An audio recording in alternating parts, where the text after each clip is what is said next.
প্রিয় শিক্ষার্থীবৃন্দ, এখন আমরা আলোচনা করব নবম দশম শ্রেণীর 2.2 এর সেট ফাংশন অধ্যায়ের এমসিকিউ।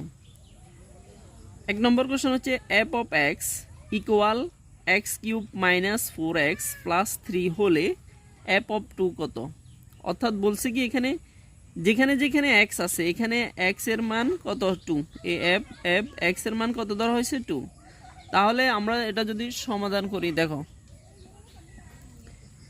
1 নম্বরটা দেখো x³ মাইনাস 4x প্লাস 3, তাহলে যেখানে যেখানে x আছে ওইখানে আমরা লিখব কত 2। তাহলে x এর মান যদি আমরা কত লিখি 2 লিখি, উপরে আছে পাওয়ার 3, মাইনাস আছে মাইনাস, 4 আছে 4।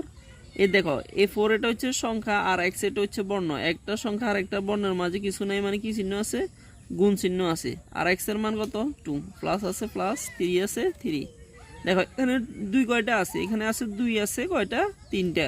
তাহলে 2 3টা গুণ করলে 2 পূরণ 2 পূরণ 2, 2 দুগুণে 4, 4 দুগুণে 8, মাইনাস আছে মাইনাস, আবার 4 দিয়ে 2 কে গুণ করলে 4 দুগুণে কত 8, প্লাস আছে প্লাস, 3 আছে 3।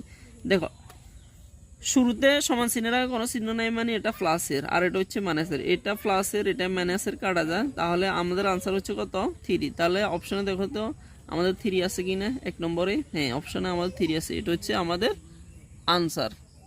আর 2 নম্বরটা দেখো f of x সমান x³ মাইনাস 4x প্লাস 3 হলে f of মাইনাস 1 এর মান কত? দেখো আমাদেরকে বলছে যেখানে যেখানে আমাদের x আছে ওইখানে আমাদেরকে নিতে হবে -1।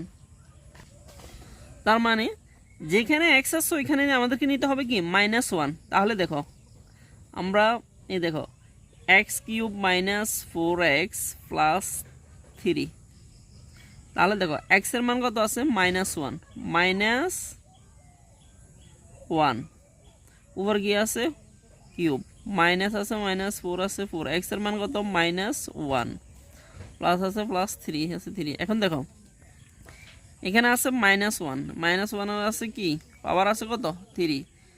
এখন দেখো তুমি সবসময় তাকাবে উপরে পাওয়ার জোড় না বিজোড়। যদি উপরে পাওয়ার জোড় হয় তাহলে শুরুতে আমাদের কোনো চিহ্ন বসবে না, অর্থাৎ এটা প্লাসের। আর যদি উপরে পাওয়ার বিজোড় হয় অর্থাৎ 3 হয় 5 হয় 7 হয় তখন আমাদের এখানে মাইনাস বসাতে হবে। আর দেখো 1 3টা গুণ করলে কত 1 1 1, এটা আমি ভেঙে বলতেছি। দেখো এখানে -1 কয়টা আছে 3টা, -1 পূরণ -1 পূরণ -1। এখানে দেখো মাইনাসে মাইনাসে প্লাস, আবার প্লাসে মাইনাসে কি মাইনাস, 1 3টা গুণ করলে 1 1 1 1 1